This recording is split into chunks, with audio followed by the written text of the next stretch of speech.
Usually the platforms that you see in market today, they are built on specific cyber security schemas. For example, if I have to go into a business domain that, for example, they are using SAP, or a healthcare domain, right, where they have applications like Cerner or similar applications, that doesn't equally map to cyber security schema, but still they want to deliver business values. So what we have done is we have given a way to accommodate all kind of different artifacts or attributes through our open architecture. You could bring in your business data and help your overall security analysis to use that business data to give you the right value. For example, first, if you are using SAP, then every business have different attributes assigned to their specific business artifacts. But they are not taken as a cyber security schema into your application or the SIM that you are using. What we have done is we could bring in those attributes and correlate them to give you the right set of visibility on your SOC dashboard. And when we were doing this, it was very important to build something that you could deploy easily, you could use easily, and going from no code to full code solution. So we have streams. Streams, what they do is, right now if you have to onboard a system, what you need to do is take data sources, build policies, then onboard your automation system, right? So you have 3 different ways of reporting. You have a lot of different components that you need to onboard, and that takes months, years even to build a complex set of working SOC.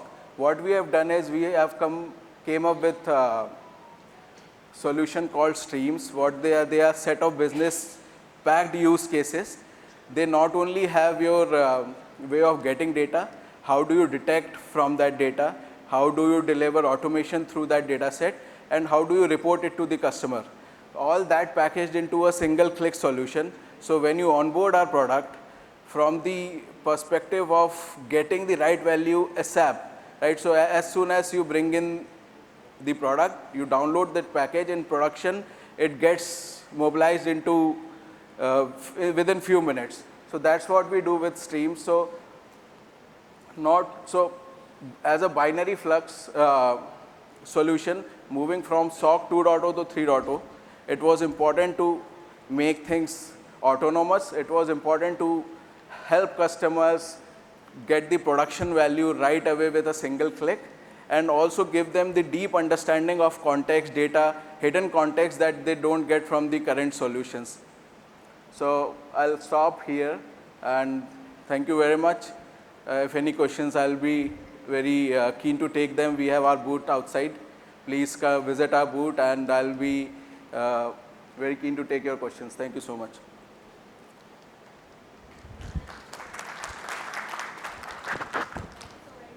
Can we have a round of applause for him one more time? Thank you.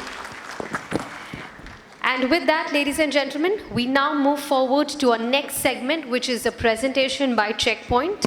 And joining us on stage is Mr. Sagar Pardeshi, Team Lead Solution Engineering and Checkpoint Evangelist. Let's put our hands together for him.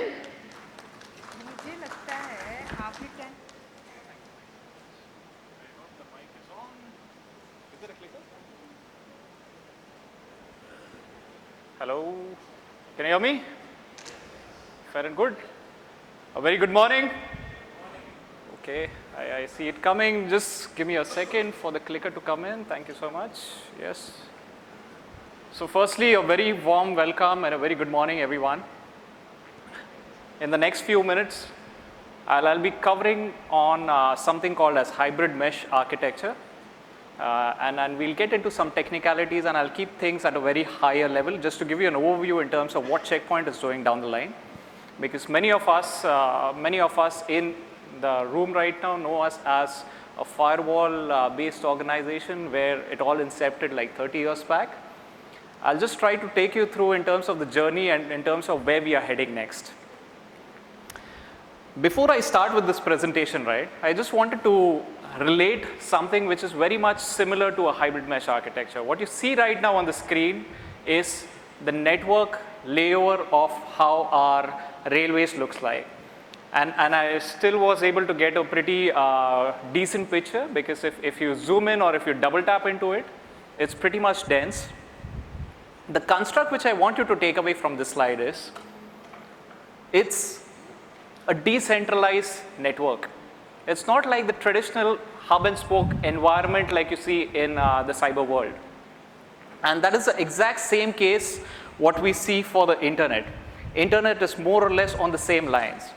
And where it all started is, back then, we used to have all the components deployed in a single confined space called as the data center, and we used to secure that. Components started increasing in that space, and slowly, steadily, we started moving to other similar complex setups like a cloud environment, building a dedicated setup for your IoT, specific setup for SaaS-based application, and so on, and it's still growing. And when you actually merge all these complex setups in together, it turns into a very hyper-complex environment. So that's the reality. It's a very hyper-connected world which we are in today.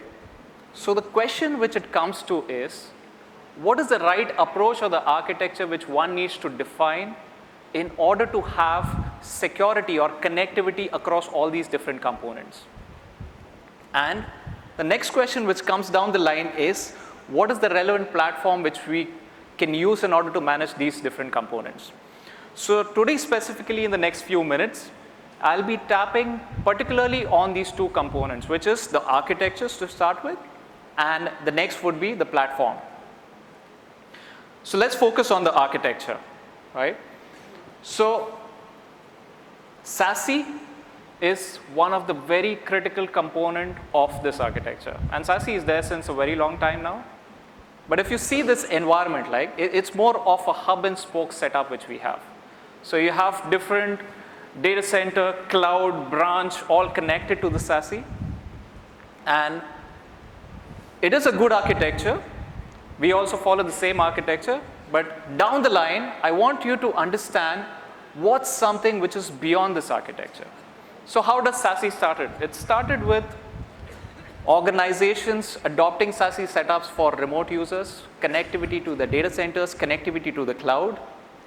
Many of the organizations also use some use cases where they want to route the traffic through the SASE cloud in order to access internet safely.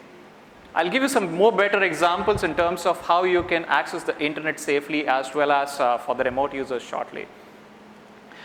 One of the other use case related to SASE was converging or having connectivity to the branch setups. So the branch setups previously was more in a centralized manner where all the traffic used to come into the data center for all the needs, but more and more use of SaaS applications, that's where branch setups directly started talking to the SASE cloud so that you get better and better performance. So SASE remains a critical component, but it is not enough. And certainly not the ideal architecture. So talking about what would be the ideal architecture in this case, before we get into that, there are some limitations when it comes to SASE setups. One is lack of direct connectivity.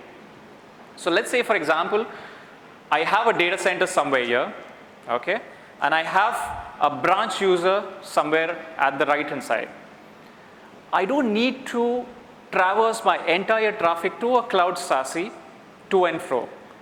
It induces a lot of latency, plus it also induces a lot of cost. Let's say, for example, a simplistic example. A global organization or a large organization, a person is traveling from America to, let's say, India, because his setup is redirecting his traffic to, let's say, US, because that's his base location, there is a lot of to and fro. And if let's say I want to explore Mumbai, I just type in, I want to search for some pizza outlets or restaurants nearby, because the cloud hosting is in a different city or in a different setup, you tend to get results which are nearby that setup. So there are some challenges which we face, and there are definitely many vendors which are available when it comes to SASE, and they are absolutely doing good. But there are certain challenges, and I'll tell you a few of them. So SASE, they're not able to identify or fix solutions. Let's say, for example, email, mobile security. They are not able to cover all these components. Second important pattern is most of the vendors, unfortunately, do not have their own SD-WAN, and they rely on third party or other vendors in order to get their SD-WAN in place. So these are some of the challenges which I wanted to show across the architecture and actually showcase you why a hybrid mesh architecture is very important.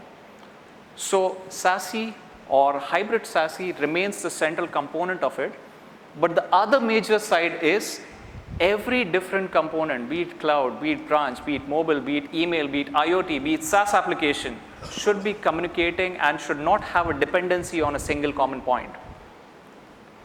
How do we do that is by creating this first element, which is the mesh network. Second important element is having security in a tiered approach. Let's say, for example, there is already an endpoint security in space. Endpoint is taken care or it's been secured by the endpoint security solution. But if this traffic is traversing out of the endpoint over the internet or over to some of the other location, maybe a cloud or a branch, it's also been secured at a network layer where we follow the mechanism of defense in there, where it's not just security in one location, but security at multiple tiers. Third important component, just a sec. Okay, that's a miss. So let's try to summarize why a hybrid mesh architecture is better as compared to a cloud-only SASE. And in order to summarize this topic, the first and foremost aspect which you get for a hybrid mesh architecture is the agility in which the components are connected with each other. Second, when it comes to enforcing security, there are multiple edge points where you can focus and implement security on those points directly rather than having it consolidated in one space. And second component is reducing down on the cost. Now, as we have spoken for the architecture, let's double tap and drill into what is a platform which one can use to manage. Now, when it comes to platform, you can obviously have multiple vendors into the play and staging it all together in order to build your environment, build your architecture.